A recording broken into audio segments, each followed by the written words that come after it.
Dans une de ses dernières vidéos, Cyprus Star a embrassé la vocation et la carrière d'astronome et de mathématicienne. La voici donc maniant les formules trigonométriques avec maestria afin de calculer la distance séparant le Soleil de la surface de la Terre plane. Sauf que, tout astronome le sait, pour faire du bon travail d'observation de la position des astres, il faut respecter quelques règles de base, notamment indiquer sa position en latitude et longitude, ainsi que le jour et l'heure de l'observation. Rien de tout cela dans les travaux de recherche de Cyprus Star. Elle se contente de la distance entre ces deux points d'observation D et S, 156 km.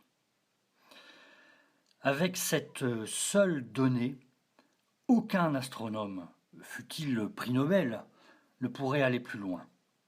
Mais qu'importe, Cyprus Star est au-delà de ses contingences. Elle réussit malgré tout à calculer la distance TD et la distance TH séparant la Terre du Soleil. Mais pour arriver à ses fins, Cyprus Star est non seulement astronome, mathématicienne, mais elle est aussi magicienne.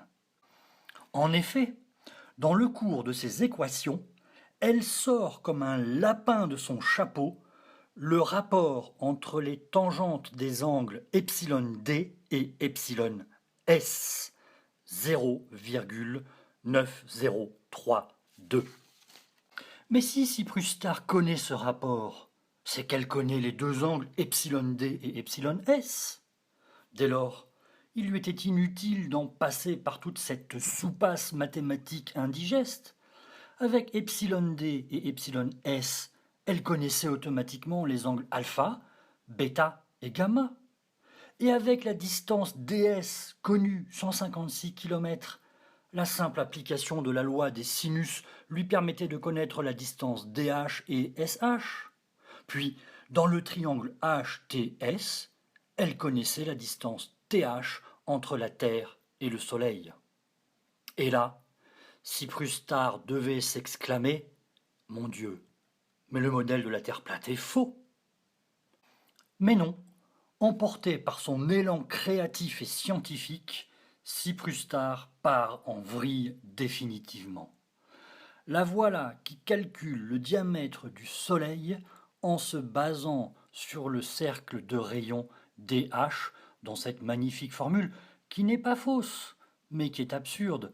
2 fois pi fois dH fois 0,5 degrés, le diamètre apparent du Soleil divisé par 360 degrés. Si elle avait compris ce qu'elle était en train de faire, une nouvelle fois, elle aurait dû s'exclamer « Bon sang, mais le modèle de la Terre plate est faux !»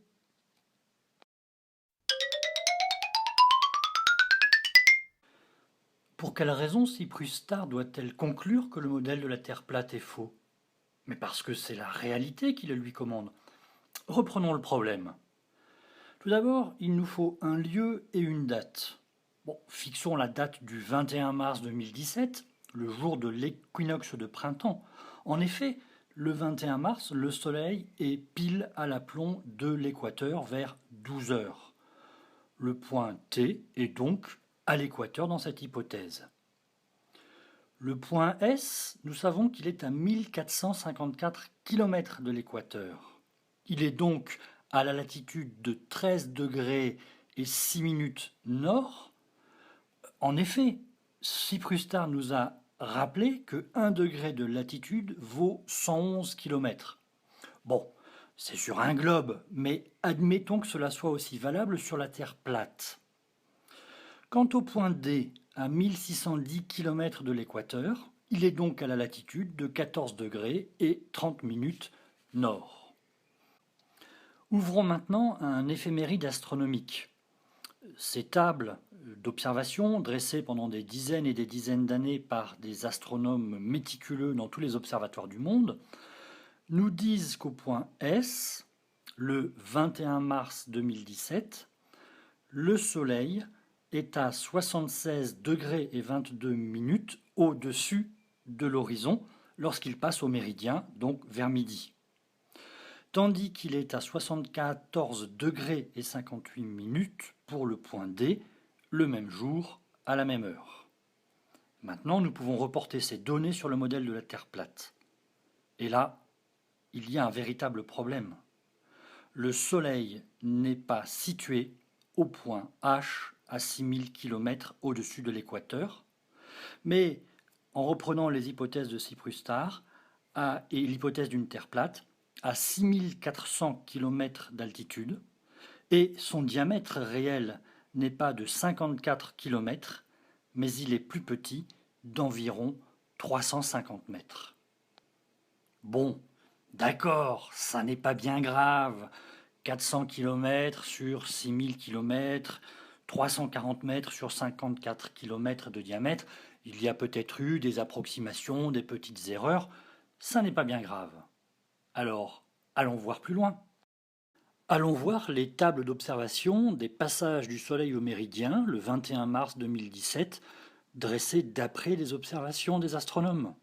En France, nous avons le choix, avec les observatoires de Paris, de Lille, de Strasbourg, de Besançon, de Lyon, de Bordeaux, de Marseille ou de Nice, qui tous ont établi leur table astronomique avec des observations établies par des lunettes méridiennes.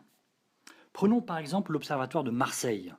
Sa latitude est de 43 degrés 18 minutes et 20 secondes nord, soit une distance de 4818 km de l'équateur. Le 21 mars 2017, le Soleil est à 47 degrés 6 minutes au-dessus de l'horizon. Reportons cet angle sur le modèle de la Terre plate. Et là, catastrophe. Nous obtenons une troisième position pour le Soleil qui nous donne cette fois une distance de l'équateur au Soleil de 5162 km et un diamètre réel plus grand de 25%, soit 67 km. Que faut-il en conclure? Eh bien, c'est tout simple, que lorsqu'il est confronté aux observations précises des astronomes, le modèle de la Terre plate, pour 3 observations en 3 lieux donnés, nous donne 3 positions du Soleil, 3 altitudes différentes du Soleil et 3 diamètres différents du Soleil. Autrement dit, le modèle de la Terre plate est faux, c'est une imposture qui ne supporte pas la comparaison avec les observations, et ceux qui le propagent sur leurs vidéos YouTube, ceux qui, tels Cyprus-Starr, nous font des calculs alambiqués et sans queue ni tête, sont des imposteurs.